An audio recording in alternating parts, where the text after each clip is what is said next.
కాబట్టి లౌకిక విషయాసక్తుడైన నరునికి సంసార చక్రభ్రమణం నుండి విముక్తి కలిగించే హరిస్మరణ బ్రహ్మానందం లాంటిదని పండితులు అంటారు. హరిసేవ సులభమైనదే. హరి సకల ప్రాణుల హృదయాలలో ఆకాశం వలె నిండి ఉన్నాడు. లౌకికాలైన సంపాదనల వలన ఒరిగేది శూన్యమే. నిమిషమాత్రమే జీవించగల ప్రాణులైన మానవులకు నావి అనే భావాన్ని కలిగిస్తూ చంచలాలైన బిడ్డలు, స్నేహితులు, భార్యలు, పశువులు, సేవకులు, చతురంగ బలాలు, చుట్టాలు, రాజ్యం, ధనాగారం, మణులు, మాన్యాలు, ఇళ్ళు, మంత్రులు, ఏనుగులు, భూములు మొదలైన వైభవాలు నిరర్థకాలు. యజ్ఞాల వల్ల వచ్చే పుణ్యాలకు ఫలితంగా లభించే స్వర్గ సుఖాలు కూడా పుణ్యం అయిపోగానే అంతరిస్తాయి. అవి నిత్యాలు కావు. నరుడు తాను మహావిద్వాంసుడు అనుకుంటూ చేసే పనులు అతనికి వ్యతిరేక ఫలితాలు కల్పించి దుఃఖంలో పడవేస్తాయి. ఫలం కోరకుండా కర్మలు చేయాలి. ఫలం కోరి చేస్తే దుఃఖాలు ప్రాప్తిస్తాయి.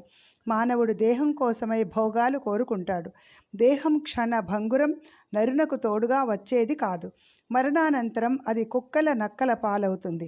దేహి కర్మాచరణం వలన కర్మబద్ధుడవుతున్నాడు. పిదప తాను చేసిన కర్మలకు తగిన దేహాన్ని ధరిస్తాడు. అజ్ఞానం వల్ల జీవుడు కర్మకు తగిన దేహాలు విస్తరించుకుంటాడు. ధర్మార్థ కామాలు అజ్ఞాన మూలకాలు. జ్ఞానం చేతనే మోక్షం సిద్ధిస్తుంది. మోక్షప్రదాత శ్రీహరి ఒక్కడే. ఆయన సకల భూతాలలోని ఆత్మలకు ఈశ్వరుడు, ఇష్టమైనవాడు. తానే ఏర్పాటు చేసిన భూతాలతో కూడి జీవుడనే పేరుతో పిలువబడుతుంటాడు. కోరికలు లేకుండా తమ హృదయాలలో ఉన్న శ్రీహరిని మిక్కిలి భక్తితో సేవించాలి. అప్పుడే జీవులకు మోక్షం సిద్ధిస్తుంది. సృష్టిలోని సర్వ సమాజాలు, రాక్షసులు, నాగులు, నరులు, గంధర్వులు, దేవతలు, వీరిలో ఎవ్వరైనా హరిచరణాలు ధ్యానించి ముక్తి పొందవచ్చు. భక్తితో హరి దొరికినట్లుగా వ్రతాలు, జపతపాలు, యుక్తి ప్రయుక్తులు, దాన ధర్మాలతో దొరకడు. ఇది నిజము. యత్నశీలురైన బాలకులారా, హరిని మెప్పించుటకు భక్తి ఒక్కటే సమర్థమైనది. మిగిలిన బ్రాహ్మణత్వం, దేవత్వం, అధిక శాంతత్వం ఇవి ఏవీ సరిపోవు. హరి ఎల్లలోకాల్లో నిండి సర్వము తానై ఉన్నాడు అని తలచేవారు పాపజీవులైన ముక్తికి అర్హులే. వారు రాక్షసులైన, నాగులైన, యక్షులైన, మృగాలైన, గొల్లలైన, స్త్రీలైన, పక్షులైన, శూద్రులైన, బోయలైన అందరూ అర్హులే. కుమారులారా, మన గురువులు తమకు మనం లొంగి ఉండే మార్గాలు ఉపదేశిస్తారు తప్ప హరిని చేరే మార్గం మాత్రము చెప్పరు. కాబట్టి చీకట్లో పరుగులు పెట్టడము ఎందుకు? ఇది కేవలం వ్యర్థ ప్రక్రియ. పుస్తకాలన్నింటినీ తెచ్చి గురువులకు అప్పగించండి. మళ్ళీ ఏకాంత ప్రదేశానికి రండి. మరొక విశేషం చెబుతాను. నా మాటలు వినని వారెవరైనా మీలో ఉంటే వారు వెళ్ళిపోండి. ఎవరి కర్మకు వారే బాధ్యులు. మనం హరిభక్తితో ఆడుదాం. హరికీర్తి ప్రతిష్టలను, శుభకరమైన వాటిని పాడుకుందాం. రాక్షసుల స్నేహాన్ని విడిచిపెడదాం. హరి భక్తకోటిలో సూటిగా చేరిపోదాం. సంసార పరివారాన్ని విడుద్దాం. కోర్కెలు మొదలైన ముక్తి విరోధి గుణగణాలను చీడ్చి చెండాడుదాం. నేడే మన మనస్సులను హరికి అర్పిద్దాం. ముక్తి మార్గాన ప్రవేశిద్దాం. మనకు శుభం కలుగుతుంది అని ఈ విధంగా ప్రహ్లాదుడు అనేక విధాలుగా అనుకూలమైన సమయాలలో రాక్షస కుమారులకు రహస్యంగా మోక్ష మార్గం బోధించసాగాడు. అప్పుడు వాళ్ళందరూ గురువుల దగ్గర తమ చదువులు ఆపివేసి తమ హృదయాలను హృషికేశుని వైపు మళ్లించారు. వాళ్ళ గురువు ఇది గమనించి శిష్యుల భావాలు తెలుసుకుని భయపడి హిరణ్యకశిపుని వద్దకు వచ్చి ఇలా మొరపెట్టుకున్నాడు. రాక్షసరాజా, నీ కొడుకు రాక్షస బాలురందరినీ చేరదీసి రహస్యంగా నేను బోధించిన పాఠాలన్నీ అబద్ధాలని, నిరర్థకాలని నిరసించి వారిని ఆకట్టుకొని తన బోధలతో వారినందరినీ ముక్తి మార్గానికి మరలించాడు. మన రాక్షస వంశానికి పెద్ద ప్రమాదం వాటిల్లింది. ఇప్పుడు నీవు పూనుకొని నీ సమర్థత నిరూపించుకోవలసి ఉంది. వారినందరినీ మళ్ళీ మన మార్గానికి తీసుకువచ్చి ఈ ప్రమాదాన్ని చక్కదిద్దవలసి ఉంది. రాజా, ఇది విన్నావా? రాక్షస బాలరు నన్ను తిరస్కరించి నా పాఠాలు వినడం మానేశారు. అందుకు కారణంగా వారు అంటున్నది ఇది: ఈ గురుడు ఎప్పుడూ మాకు గొప్పవైన హరికథలను చెప్పడు అని. రాజా, ప్రహ్లాదుడు హరికథలు మానడు. అందరిలో ఒక్కడిగా ఉండక వేరుగా నిలిచి మందునిలాగా తిరుగుతాడు. నేను బోధించే పాఠాలు తాను తిరిగి పలకడు. ఈ స్థితిలో ఈ అల్లరి పిల్లవాణ్ణి చదివించడం మాకు సాధ్యపడటం లేదు. రాజా, గొప్ప రాక్షస వంశంలో వికారమైన కొరగాని కొడుకు పుట్టాడు. నిత్యం హరిస్మరణ తప్పడు, విష్ణు భక్తి వదలడు. వీడెక్కడి నుండి మన వంశానికి వచ్చి చేరాడు? వెర్రివాడు. గురుసుతుడు వినిపించిన తన కొడుకును గురించిన మాటలు తన చెవులపై కత్తి దెబ్బలలాగా తగిలి హిరణ్యకశిపుడు ఎగిసిపడ్డాడు. కాలి దెబ్బతిన్న పాములా, గాలితో చెలరేగిన అడవి నిప్పులా, కర్ర దెబ్బతిన్న సింహంలా భయంకర రౌద్రావేశంతో రగిలే మనస్సుతో కొడుకును సంహరించడానికి సంసిద్ధుడై, శరీరం వణుకుతుండగా, కళ్ళు ఎర్రబడి నిప్పులు చిమ్ముతుండగా కుమారుని రప్పించి గౌరవాధరాలు విడిచిపెట్టి దయమాలి పిడుగుల వంటి మాటలతో బెదిరిస్తూ, శాంతశీలంతో అతి పవిత్రంగా పరిశుద్ధ జ్ఞానంతో ఒప్పేవాడు, అజ్ఞానపు అడవులకు అగ్ని వంటివాడు, చేతులు జోడించి వెలుగొందేవాడు, సదా నారాయణి పాదపద్మ ధ్యానమనే అమృతరస ఆస్వాదనములో మునిగినవాడు ఆయన కొడుకును ధిక్కారంతో అనాదరంతో ఆ దేవవిరోధి ఉగ్రుడై ఇలా పలికాడు. సూర్యుడు నా ఆజ్ఞ లేక ఆకాశాన్ని ప్రకాశించడానికి భయపడతాడు. వాయువు నాకు అనుకూలంగా తప్ప కాలమేదైనా వీయడానికి జంకుతాడు. అగ్ని నా పరాక్రమపు వేడిమికి తలవొగ్గి తగ్గి వెలుగుతాడు, నాకు భయపడతాడు. యముడు నా ఆనతి లేకుండా జీవుల ప్రాణాలు తీయడానికి భయపడతాడు. ఇంద్రుడు నా ముందు తల ఎత్తడానికి జంకుతాడు.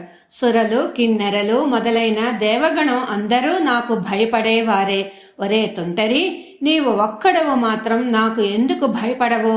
నేను కోపగిస్తే నీకు దిక్కవరు. ఓరి అల్పజ్ఞుడా, ప్రభావశాలురైన లోకపాలకులే నా ఆజ్ఞను దాటడానికి జంకుతారు. కోపగించి నేను కన్ను తెరిస్తే చాలు ముల్లోకాలు నా క్రీగంటి చూపుకే మతిపోయినట్లు వణికిపోతాయి. కాగా అహంకారంతో కేవలం నీవు ఒక్కడవు నా ఆజ్ఞను భంగపరచడానికి ఎలా సాహసించావు? అర్భక, గొంతు నొప్పి పుట్టేటట్లు మాటి మాటికి హరి దుర్జయుడని చెబుతూ ఉంటావు కదా.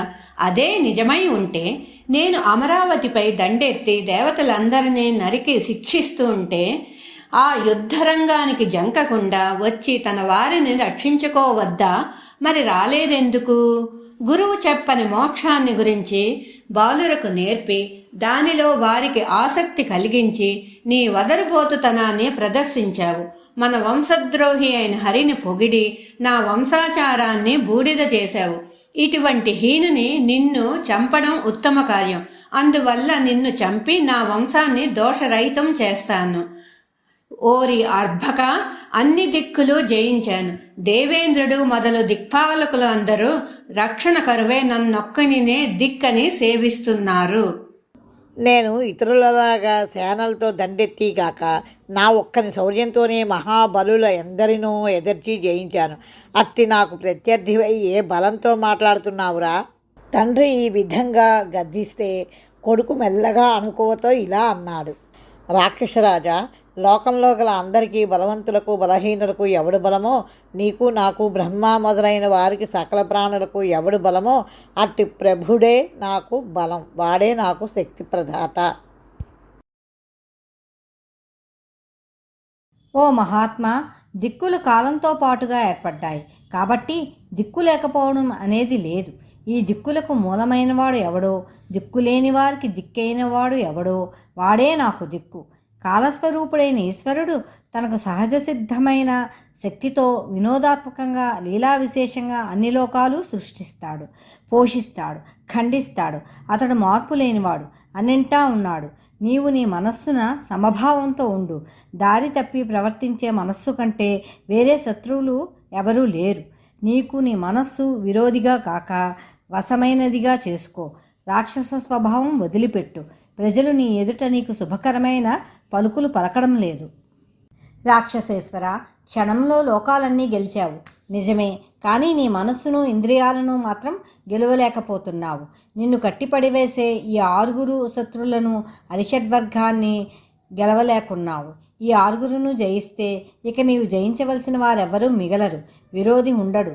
వివేకంతో గ్రహించుమయ్యా. నీ బుద్ధిని నీవు వశపరుచుకో. అప్పుడు కర్మ వలన ఏర్పడిన కట్టుబాట్లన్నింటినీ తెంచుకో. సమానమైన చూపుతో సంసారాన్ని విడిచిపుచ్చు. ఆపై మనస్సున హరిభక్తిని నిలుపుకో.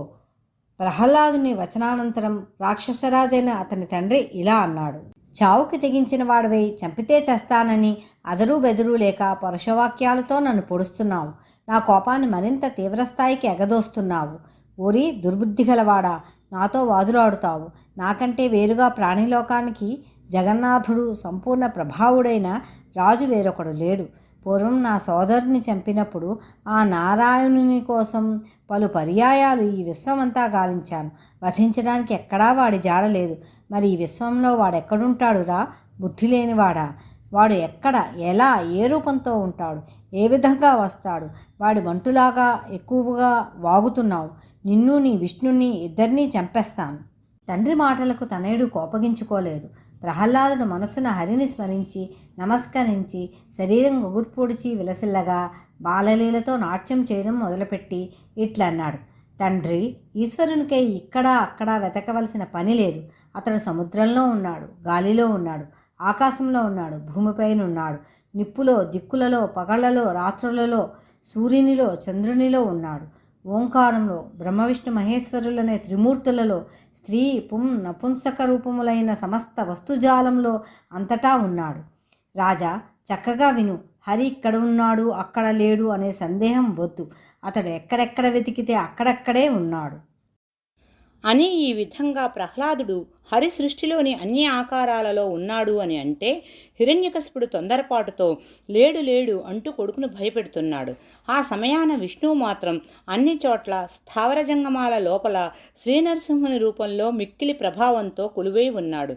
ఆ సమయాన ఆ రాక్షసరాజు అర్భక, చాలా తొందరపడుతూ హరి అన్ని చోట్ల ఉంటాడంటున్నావు. అయితే ఈ స్తంభంలో నీ చక్రిని గిక్రిని చూపగలవా? స్తంభమున హరిని నీవు చూపలేకపోతే నేను నీ తలని నరికి భూమిపై వేస్తాను. ఆ నరకబోయే సమయంలో నీ హరి నిన్ను రక్షించడానికి నమ్మకంగా వస్తాడా? అతనికి ఆ శక్తి ఉందా?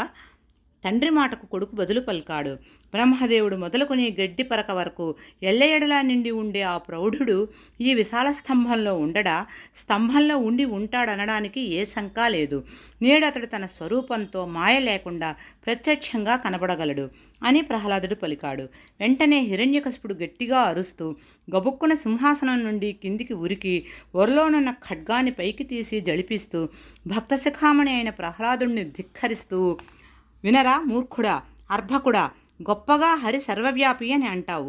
అయితే మరి ఈ స్తంభంలో ఉన్నాడా అంటూ తన అరచేతితో మదమెక్కిన పొగరుతో ఉద్రేకంతో భయంకరంగా వెలిగిపోతూ చూపరుల కళ్లకు భయం గొలుపునట్లుగా రాక్షసరాజు హరి ఆవిర్భవించబోయే స్తంభాన్ని తొందరగా గట్టిగా చరిచాడు.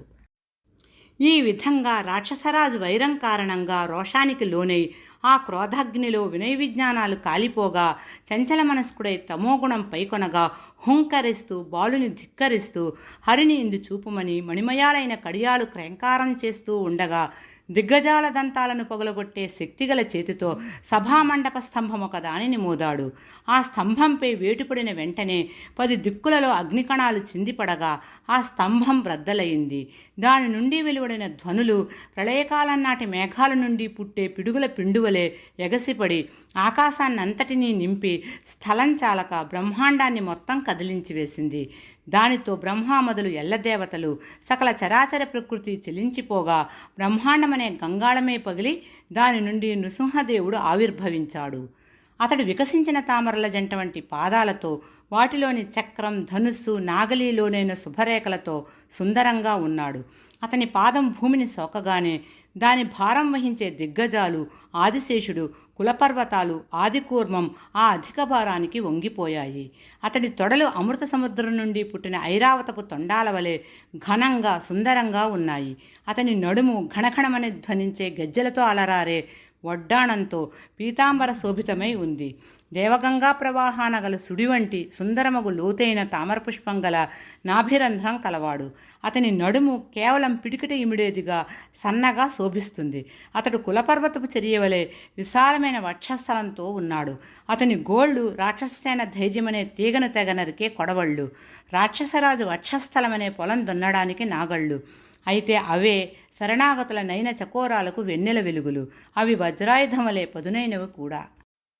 అతడు శంఖం, చక్రం, గద, ఖడ్గం మొదలైన పెక్కు ఆయుధాలతో విలసిల్లే గడియల వంటి అనేక బాహువులతో ఒప్పుతున్నాడు.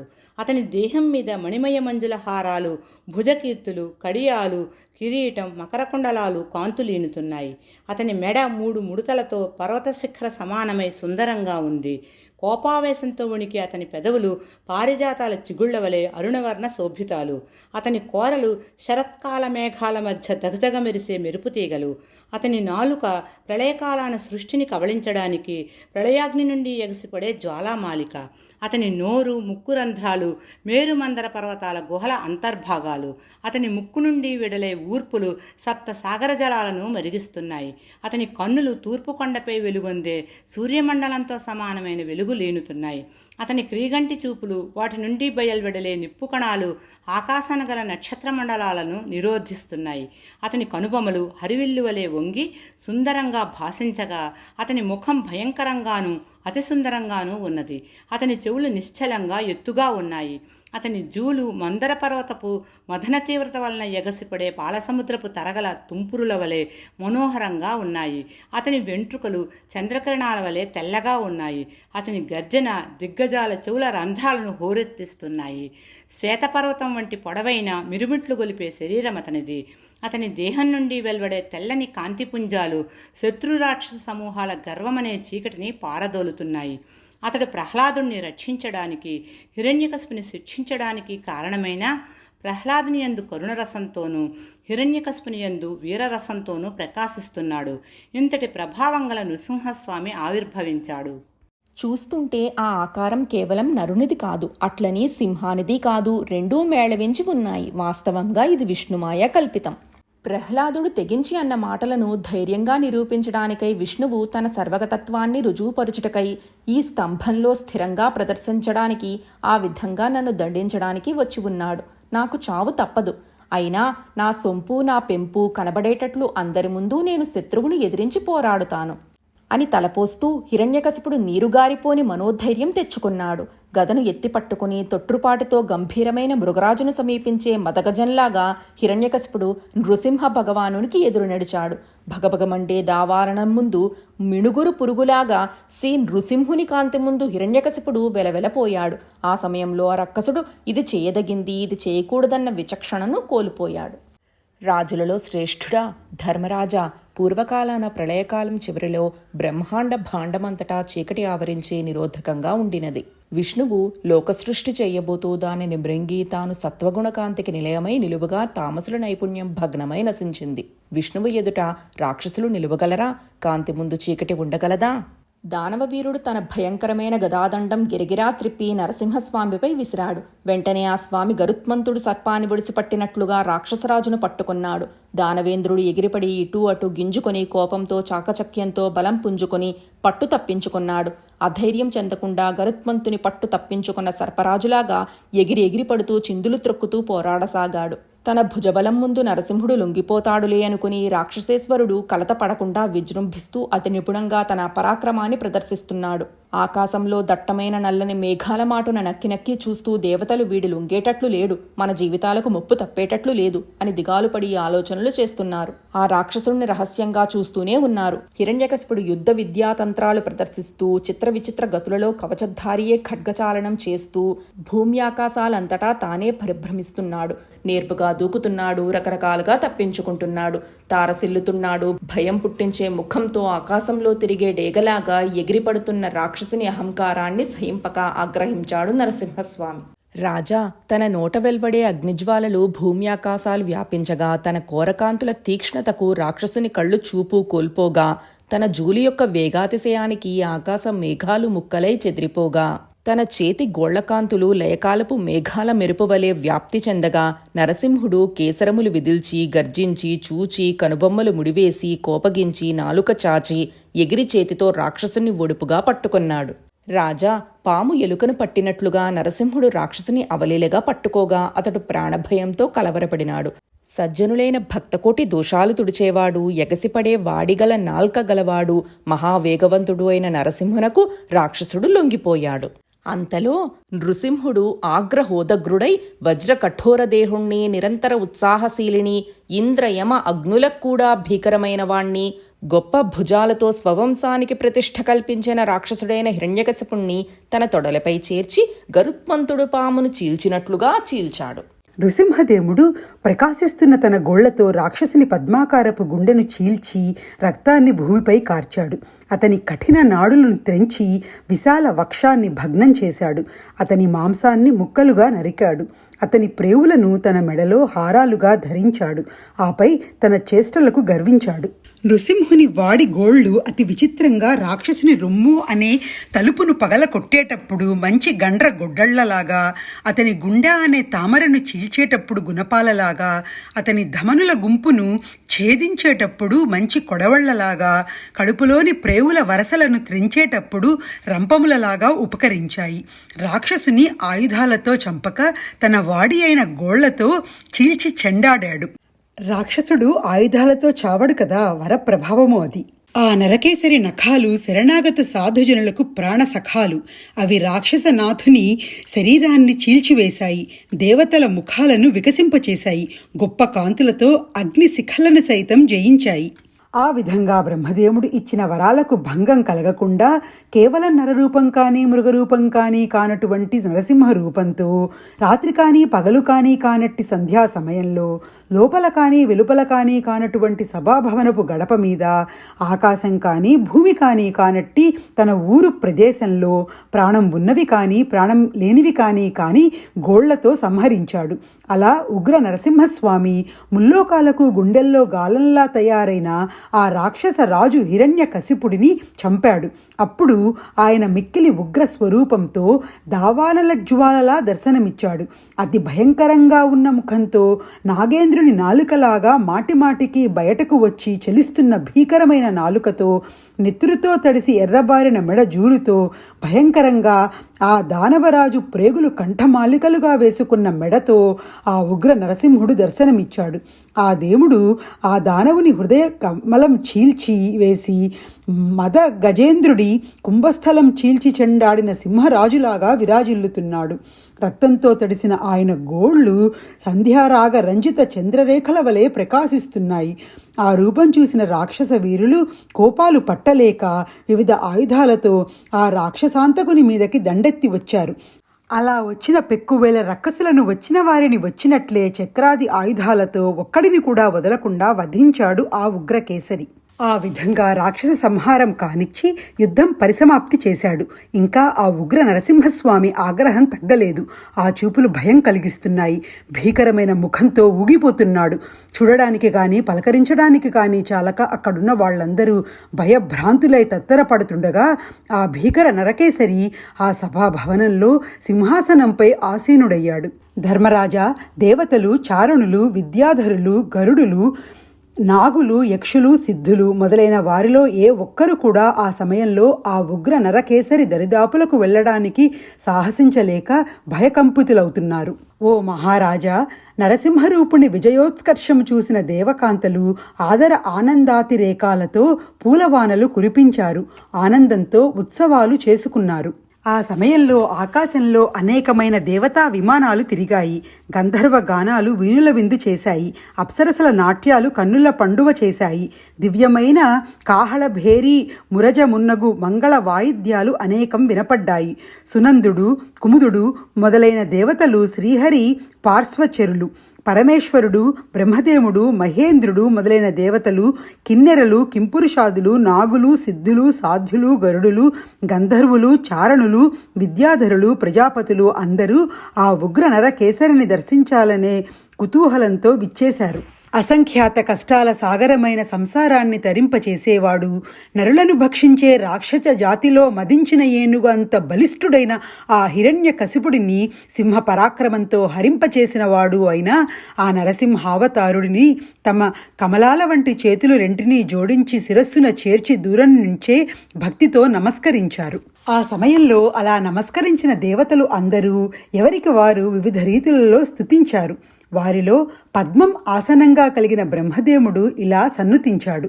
అవలీలగా లోకాలు సృష్టించి పోషించి నశింపజేసే వానికి, మహాశక్తిమంతునికి, అనంతంగా వెలుగొందేవానికి, ఆశ్చర్యకర పరాక్రమశాలికి, నిత్య నిర్మల కర్మునికి నేను అనుగ్రహార్థినై నమస్కరిస్తున్నాను. శంకరుడు ఇలా స్తుతించాడు. దేవశ్రేష్ఠ, మున్ముందు వేల యుగాల అనంతరం వాటిని నాశనం పొందించే సమయాన తప్ప ఇప్పుడు కోపానికి అవసరం లేదు. దేవతలను హింసించే ఈ రాక్షసుని సంహరించావు. చాలు భక్తవత్సల. వీడు ఆ రాక్షసరాజు తనయుడు ప్రహ్లాదుడు, నిర్మలుడు, పవిత్రుడు, మీదు మిక్కిలి నీకు భక్తుడు. వీనిని రక్షించు. దేవేంద్రుడు నృసింహదేవుణ్ణిలా కీర్తించాడు. భయంకర రాక్షస సేనలకు భయంకరుడా, శ్రీ నృసింహుడా, జీవుల హృదయ పద్మాల మధ్య వసించే నీవు ఎరుగనిది కాదు. ఇంతకాలము రాక్షసరాజు పెట్టిన హింసలు సహించి చిక్కి శల్యమై ఉన్న మమ్మందరినీ కాపాడితివి. ఆ రాక్షసేశ్వరుణ్ణి సంహరించావు. ఇప్పుడు యజ్ఞాలలో అర్పించే హవ్యభాగాలు తిరిగి మాకు చేరుతున్నాయి. మేము మనగలుగుతున్నాము. నీ సేవల భాగ్యం మరగిన వారికి మోక్ష సుఖము అక్కరకు రాదు. ఇతర సుఖాలు అశాశ్వతాలు. వాటిని కోరి ఫలమేమిటి? కాబట్టి మమ్మల్ని నిరంతరం నీ సేవ చేసుకోనియ్యి. ఋషులు శ్రీ నృసింహుని ఇలా స్తుతించారు. స్వామి, నీ పొట్టలో లీనమైపోయిన లోకాలను మరలా పుట్టించి నీవు కాపాడుతుండగా అవి ఈ రాక్షసుని చేష్టలతో భేదింపబడి కృశించిపోయినవి. ఈ నీతిమాలిన రక్కసుని నృసింహ రూపంతో నేడు సంహరించి తిరిగి వేద మార్గాన్ని ఉద్ధరించి ప్రపంచంలో ధర్మ సంస్థాపనం చేశావు గదా. మమ్మల్ని ధన్యులు చేశావు. పితృదేవతలు శ్రీ నృసింహస్వామిని ఇలా కీర్తించారు. నృసింహ, ఈ రాక్షసుడు మా పిల్లలు తిలోదక సైతంగా మాకు పిండ ప్రదానం చేస్తే పిండాలు మాకు అందకుండా మహారోషంతో తానే కాజేసేవాడు. వీడు మహాభయంకరుడు, దుర్మార్గుడు. ఇప్పుడు ఇక్కడ వీడు నీ గోళ్లచే ఖండితుడై పడి ఉన్నాడు. నీకు ప్రశంసలు. సిద్ధులు అనే దేవజాతి వారు శ్రీ నృసింహుణ్ణి ఇలా కీర్తించారు. నరసింహ, ఈ రాక్షసుడు క్రోధంతో మా అణిమాది సిద్ధులు కాజేశాడు. మహాయోధవైన నీవు వాడిని చీల్చావు. నీ దయతో మా సిద్ధులు మళ్లీ మాకు చేరాయి. దేవతలైన విద్యాధరులు కూడా నృసింహస్వామి వారిని ఇలా స్తుతించారు. నృసింహ, రాక్షసుణ్ణి చంపి అంతర్ధానం మొదలైన మా విద్యలన్నింటినీ తిరిగి మాకు సమర్పించావు. నీ మహిమ ఆశ్చర్యకరం. అది సాటిలేనిది, నిజం కూడా. నాగులందరూ నృసింహస్వామి వారిని కీర్తించారు. శ్రీ నృసింహ, ఈ రాక్షసుడు మా రత్నరాశులతో పాటు మా స్త్రీరత్నాలను అపహరించాడు. వాని హృదయాన్ని నీవు చీల్చావు. మా రత్నాలు, మా భార్యలు తిరిగి మమ్ముల్ని చేరగా మేము తిరిగి జీవించగలిగాము. మనువులు నృసింహస్వామి వారిని ఇలా స్తుతించారు. నీతిమాలిన రాక్షసుణ్ణి సంహరించి వాడు భ్రష్టపరిచిన వర్ణాశ్రమ ధర్మాల వంతెనలను తిరిగి పునర్నిర్మించావు. దేవా, నీ మహిమనేమని వర్ణించగలం? కేవలం సేవించి జీవించే నీ భృత్యులం. ప్రజాపతులు నరసింహుణ్ణి ఇలా స్తుతించారు.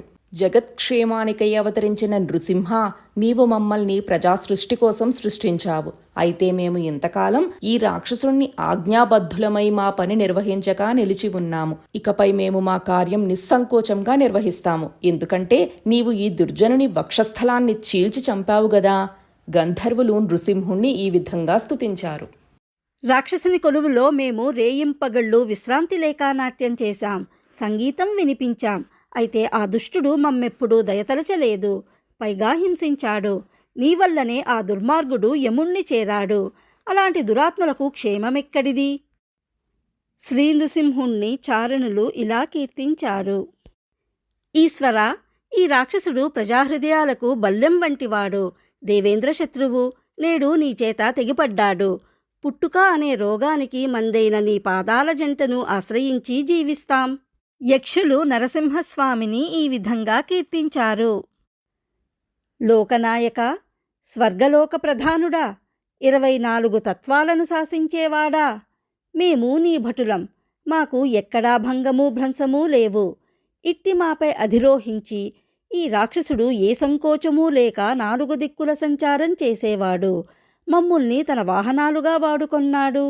అటువంటి దుష్టుని నీవు కడతేర్చి మాకు ముక్తి కలిగించావు. మాకు ఆపద ముగిసింది. దేవతాజాతికి చెందిన కింపురుషులు నరసింహస్వామిని ఇలా కీర్తించారు. పురుషోత్తమా, అధీసా, మేము కింపురుషులం, అల్పులం. నిన్ను స్తుతించే శక్తి మాకు చాలదు. శిష్టజనుల హృదయాలు గాయపరిచే దుష్టుడైన రక్కసుని తెగటార్చితివి. లోకం జీవించింది. వైతాళికులు ఇలా కీర్తించారు. దుఃఖార్తులను బ్రోచేవాడా, లోకనాయక, ముల్లోకాలకు శత్రువైన రాక్షసుడు నశించాడు. ఇకపై నిర్భయంగా సభలలో యజ్ఞశాలలలో నీ శుభనామకీర్తనం చేస్తూ లోకసంచారం చేయగలం. కిన్నరులు అనే దేవతాజాతి వారు నరసింహస్వామిని ఇలా ప్రస్తుతించారు. హరి, ఈ ధూర్తుడు ధర్మాధర్మ విచారం చేయడు. మాచే అల్పక్రియలు చేయించాడు.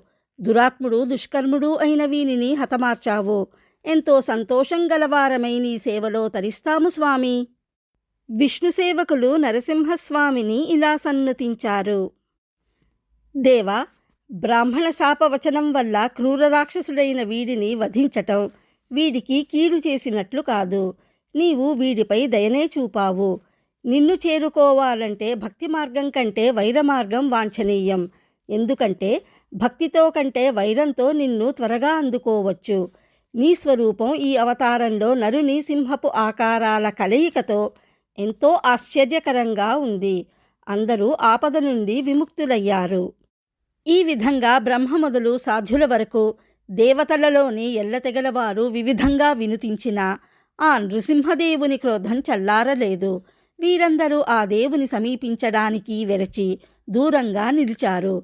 అప్పుడు వారందరూ హరి ఇల్లాలైన లక్ష్మిని పిలిచి ఇలా ప్రార్థించారు. సింహం యొక్క నడుం వంటి నడుం కలదానా, ఓ లక్ష్మీదేవి, నీవు హరికి పట్టపురాణివి. ఆయన సేవలో నేర్పుగలదానవు. ఆయననే అనుసరించేదానివి. ఆయనకు ప్రియమైన ఇల్లాలివి.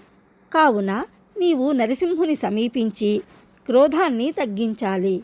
అమ్మా, అలా చెయ్యడం నీకు మాత్రమే సాధ్యం అవుతుంది. ఆ మాటలకు అంగీకరించిన లక్ష్మీదేవి ఉత్సాహంతో ఆ దేవుని సమీపించినదై.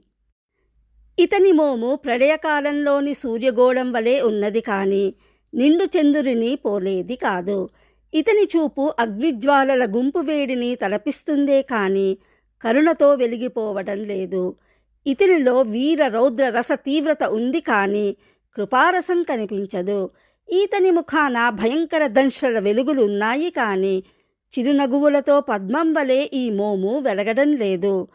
కఠినతరమైన గోళ్లు గల నృసింహరూపం తప్ప మగువలకు సులభంగా లొంగే ఆకారం కాదు. పూర్వమెప్పుడు నేను విష్ణువు విషయంలో విన్నదీ కాదు, కన్నదీ కాదు. ఈ స్వరూపం భయంకరమైనది. లక్ష్మీదేవి మొదట మాట్లాడటానికి ఉత్సహిస్తుంది. ఆపై తాను పలకరిస్తే కోపగిస్తాడు అని అనుకుంటుంది. బదులు పలకడేమో అని అనుమానిస్తుంది.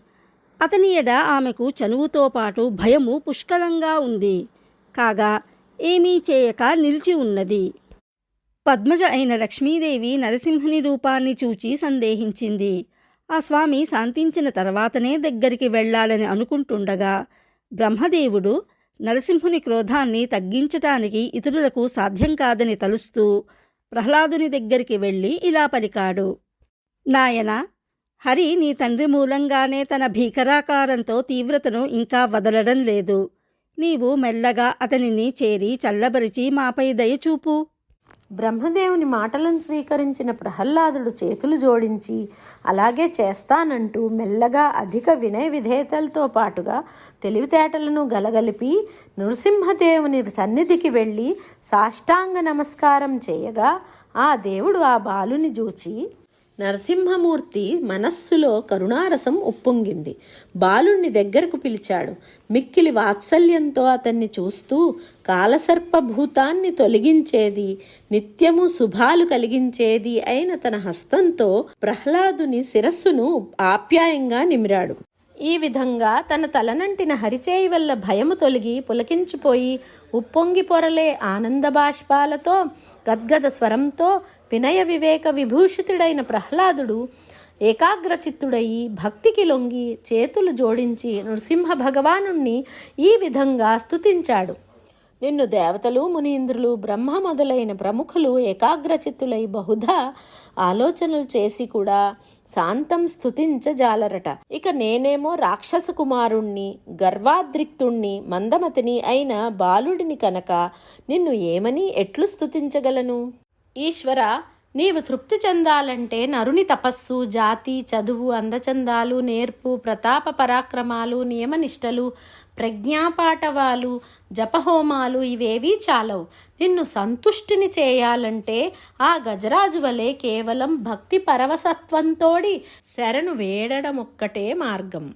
నిర్మలమైన జ్ఞానం, మంచి దానం, ధర్మాసక్తి, సత్యం, సహనం, మాత్సర్యం లేకపోవడం, యజ్ఞం, తపస్సు, అసూయ లేకుండుట ఇవన్నీ ఉండి మిక్కిలి గర్వించే బ్రాహ్మణుని కంటే మనస్సు, అర్థం, ప్రాణం, మాట, కర్మలు వీటన్నిటితో సమతాబుద్ధితో నిన్ను సేవించే చండాలుడైన గొప్పవాడై తన వంశం మొత్తానికి శోభ కూరుస్తాడు.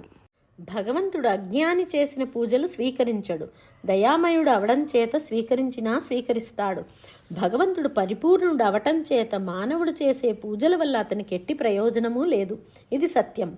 అయినా మనం ఈశ్వరార్పణ బుద్ధితో పూజలు చేయడం ధర్మం. అలా ఈశ్వరార్పణ బుద్ధితో చేస్తే అద్దంలో మనం నుదిటి బొట్టు కనిపించినట్లుగా వాని ఫలితం మనకే వస్తుంది.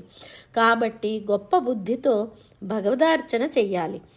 భక్తికి బంధువైన శ్రీ మహావిష్ణువు భక్తినే కానీ తక్కిన వానిని మెచ్చుకోరు. మనకు ఫలితాలివ్వడంలో భగవంతుడు పరమ దయామయుడు. దేవా, నేను అల్పజ్ఞుణ్ణైనా నా నేర్పు కొలది నీ స్తుతి చేస్తాను. నీ స్తుతి వల్ల నరుడు అజ్ఞానాన్ని గెలిచి ముక్తిని పొందగలడు. శక్తికి స్థానమైన స్వామి, బ్రహ్మాది దేవతలు నీ యజ్ఞాలను శిరసావహించే నీ సేవకులు. వారు నీ ఈ భయంకర రూపం చూచి భీతి పొందుతున్నారు. క్రోధం మాను. నీ స్వరూపాలు సుందర శుభకరాలే తప్ప భయంకరాలు గావు. పాములు, తేళ్ల వలె భయాన్ని కలిగించే రాక్షసుణ్ణి సంహరించావు. సజ్జనులందరూ సంతోషిస్తున్నారు. నీ అవతార కార్యం తీరింది. ఇక కోపమెందుకు?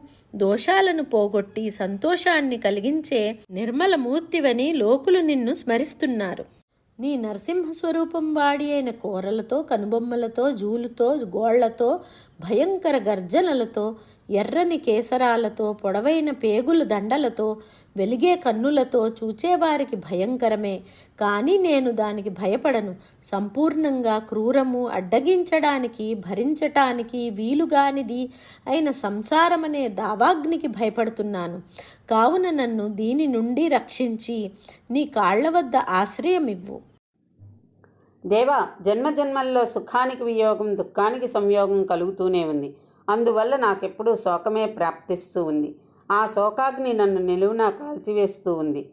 సుఖముని ఇవ్వదని తెలిసి కూడా ఈ దేహం మీద అభిమానం వదలలేకుండా మోహంతో తిరుగుతూ ఉన్నాను. ఇటువంటి నాకు ప్రియుడవు, సఖుడవు, పరదేవతవు నీవే. బ్రహ్మగీతాలైన నీ లీలావతార విశేషాలను నిరంతరం పఠిస్తూ కోరికల నుంచి విముక్తి పొంది దుఃఖములను అతిక్రమించి నీ చరణ కమల సేవ చేసే భక్తులతో కలిసి ఉంటాను.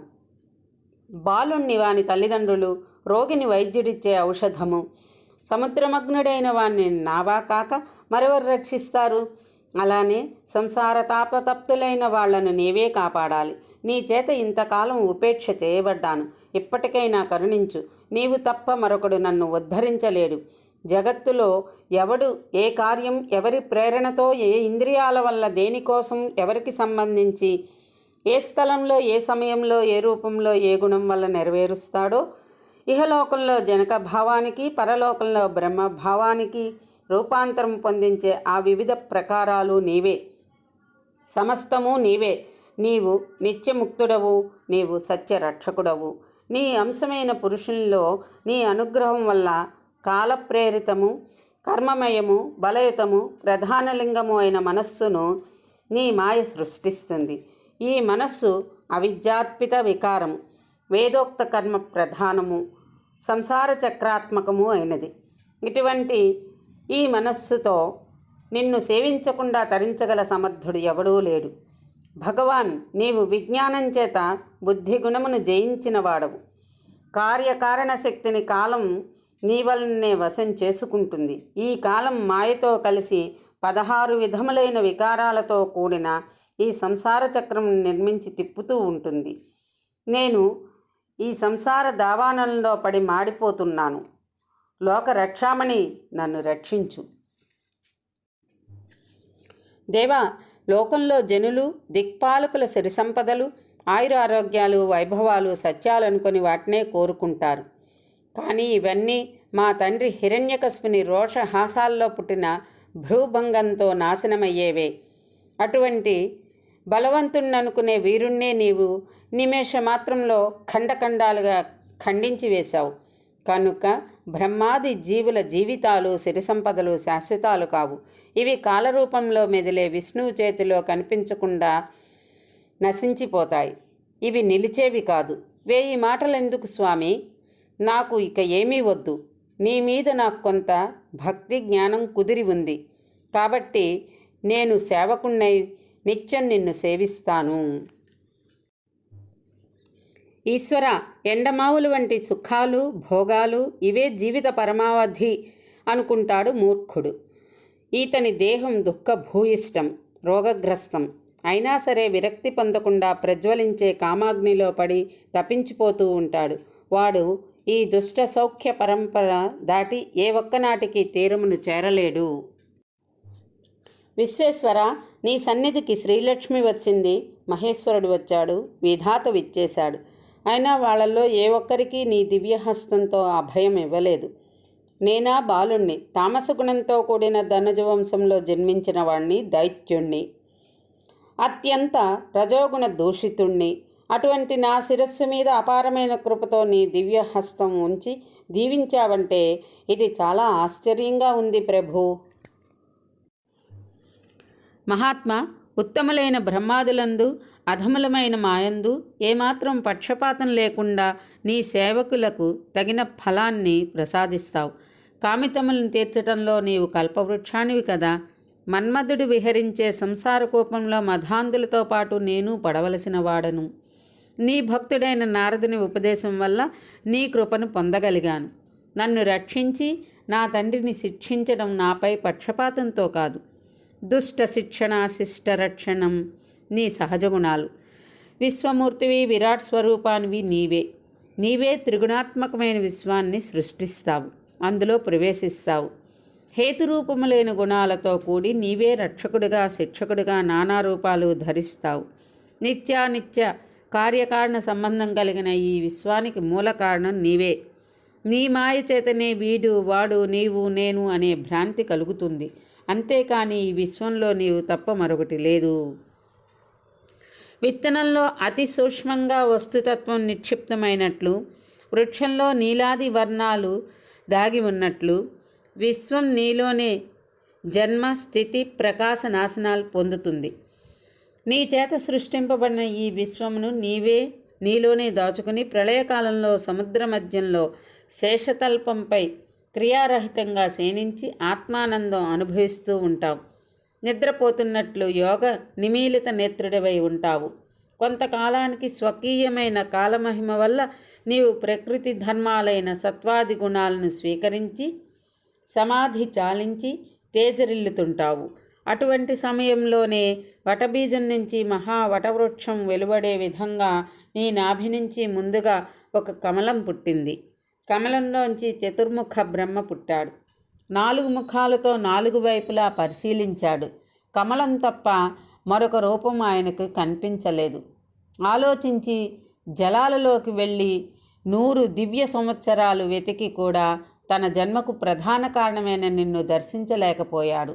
మళ్ళీ కమలం దగ్గరకు వెళ్ళి ఆశ్చర్యపడి చాలా కాలం గొప్ప తపస్సు చేశాడు.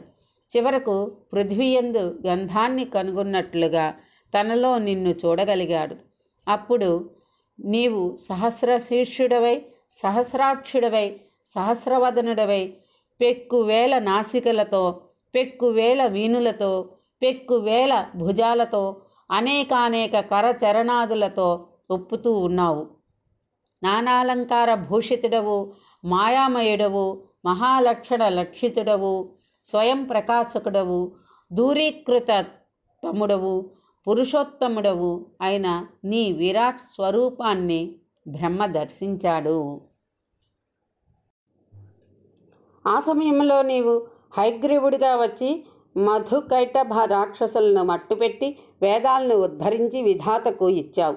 అటువంటి కూటస్థుడవైన ఈశ్వరుడు నీవే కదా స్వామి.